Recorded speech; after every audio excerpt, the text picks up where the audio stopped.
Good morning সবাইকে। তো দেখো একটা সুন্দর বৃষ্টিমুখর দিন দিন বলবো না, এখন ভোরবেলা।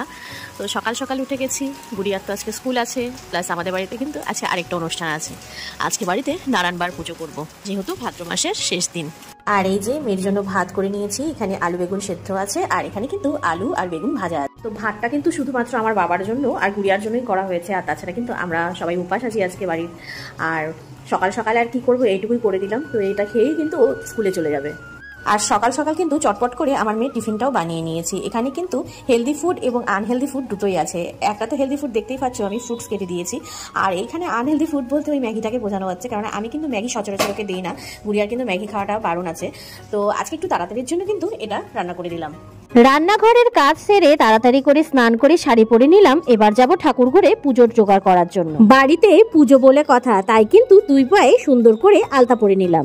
এবার মন্দিরে এসে সবার আগে কিন্তু মন্দিরটা পরিষ্কার করে নেব। ঘরের পুজো দিয়ে সত্যনারায়ণের পুজোর সবকিছু আয়োজন করতে হবে। আর এইখানে দেখো তোমাদের দাদা কিন্তু সবকিছুই নিয়ে এসেছে। চলো এবার দেরি না করে তাড়াতাড়ি ঘরের পুজোটা সেরে নিই।